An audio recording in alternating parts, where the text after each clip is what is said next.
Your top national story at this hour, security preparations are underway in Washington, D.C., where former President Trump is set to appear in federal court on Thursday to answer charges in the Justice Department's latest indictment. CBS News correspondent Natalie Brand sets the scene in the nation's capital. Security preparations are underway, and demonstrators gathering outside the Washington, D.C. courthouse where former President Donald Trump is scheduled to be arraigned Thursday. This indictment related to his actions after losing the 2020 election on January 6th lists 4 felony charges accusing Trump of spreading lies, knowing his claims were false, and along with 6 co-conspirators organizing fake electors in 7 states he lost.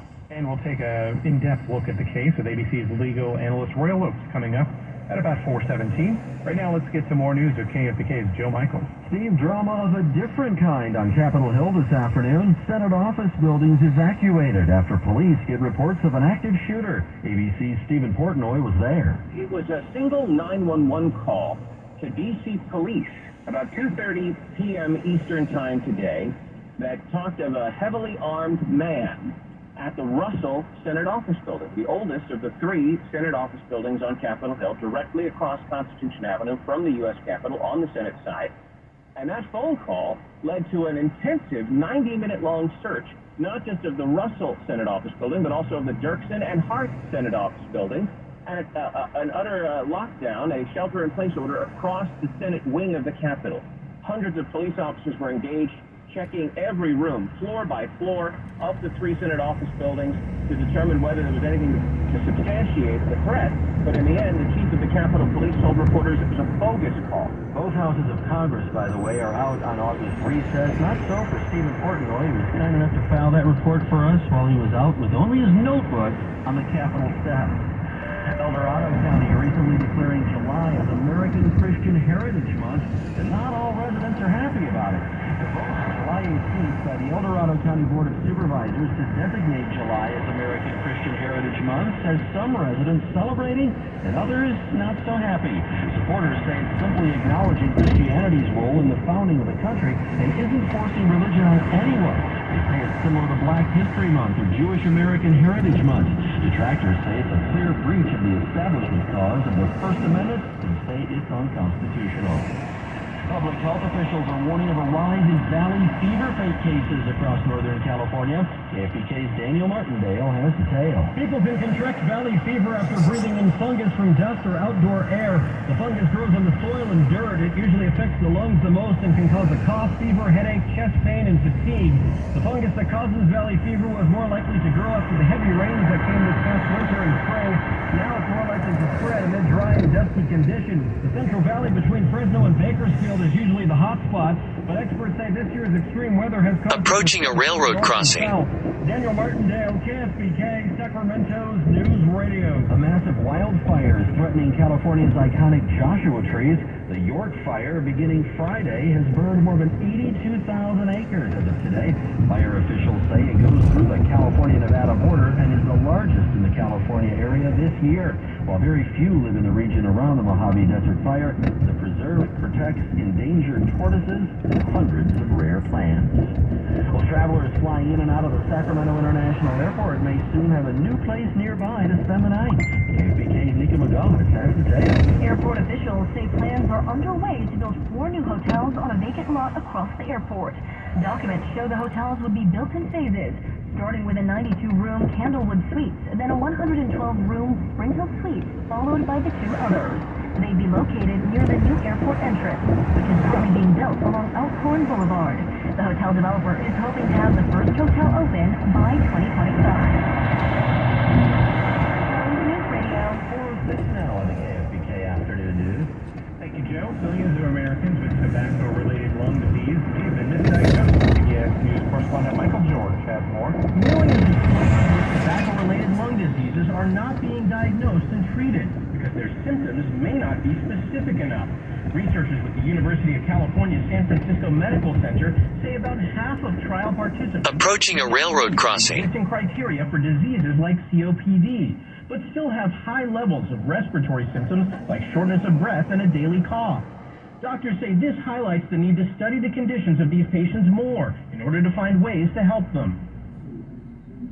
The study can be found in the Journal of the American Medical Association. It's 4:07 now. Coming up at 4:11, we'll tell you about our afternoon news poll question for the day. Right now, time to check the top national and international stories here on KFBK News Radio, live everywhere on the iHeartRadio app. From ABC News, I'm Daria Aldinger. Former Vice President Mike Pence, who's now running for president, is doubling down on his comments about his former boss's legal trouble. Former Vice President Pence at the Indiana State Fair offering his toughest indictment of Donald Trump's attempts to overturn the 2020 election. Sadly, the president was surrounded by a group of crackpot lawyers that kept telling him what his itching ears wanted to hear. Mr. Pence insisting former President Trump was wrong when he demanded he use powers the vice president doesn't have to send the election count back to the state. Andy Field, ABC News, Washington. All Senate buildings at the Capitol were searched today after reports of a possible active shooter. Capitol Police say it appears to have been a swatting incident. A Pittsburgh jury is recommending the death penalty for the gunman in the 2018 Tree of Life synagogue shooting. Robert Bowers was convicted in the deadliest anti-Semitic attack in U.S. history. Anti-Semitism and hate have no place in our hearts, no place in our communities, no place in our country, and will not be tolerated. Martin Gaynor survived the attack. An Oregon man's been indicted on an interstate kidnapping charge. The FBI says Nagoski Zaberi allegedly kidnapped a Seattle woman and forced her into a makeshift cell in his Oregon garage hundreds of miles away. Treasury Secretary Janet Yellen assuring investors that U.S. credit is still investment grade.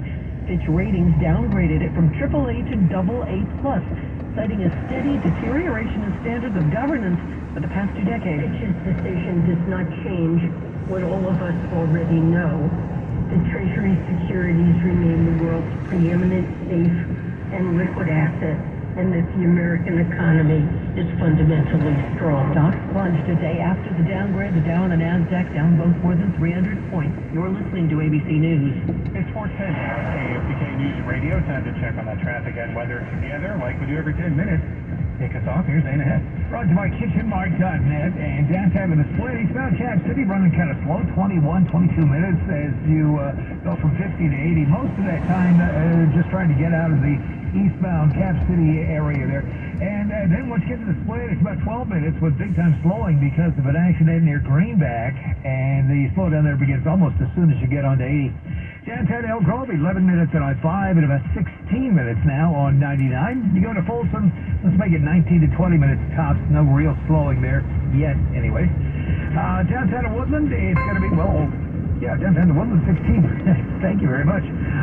We've got about I would say 16-minute trip to Main Street, downtown to Davis, westbound 80 is about 11 minutes. You do have some slow and go as soon as you get past the split toward the Causeway. Eastbound, where the heavy traffic is starting back at Old Davis Road. Kitchen Mart has been Sacramento's leader in kitchen and bath remodeling for almost 50 years for one simple reason: your complete satisfaction. Save big on cabinetry and countertops now. Schedule your free in-home consultation at KitchenMart.net. Traffic on the 10s every 10 minutes, mornings and afternoons. Dana Hess, KFBK News Radio, 93.1 FM, 1530 AM. Thank you, Dana. Here is that KFBK weather forecast. Clear skies for tonight. Will be a nighttime low of 51 to 61. Plenty of sunshine tomorrow. Tomorrow's high 83 to 87. Sunny skies Friday. Friday's high 92 to 96. I'm AccuWeather's Drew Shannon on KFBK, Sacramento's News Radio. And it's a beautiful afternoon around the region ahead of the hot temperatures we're expecting this weekend. 87 right now in Carmichael, 89 in Lincoln. We've got 86 in Auburn and 85 here in Sacramento at KFBK News Radio. For our afternoon news poll question today, we want to know how you feel about some of the changes that are being made to the Sacramento City Homeless Plan. In particular, we want to know if you agree with the Sacramento City Council's decision, which was 5-4, to give City Manager Howard Chan authority to establish emergency shelter sites without the City Council's approval. So you can let us know. We've got several answers for you. You can tell us, yeah, we need more sites, or yeah, I approve of this, but we don't need more sites. No, the council should have the final approval, or no, the council should be the ones to decide. So poll is up for us on our Twitter page at KFBK. You can also talk to us through the KFBK Afternoon News page with Kitty O'Neill, or actually talk to us by dialing pound 250 on your smartphone and saying open mic when prompted. Love to hear from you on the topic, and we'll be talking about it, of course, across the afternoon news. Just ahead on the KFBK Afternoon News, we'll check on our top trending stories and go in depth on the latest about the indictment announced yesterday of former President Donald Trump. We'll tell you how his legal team might challenge it.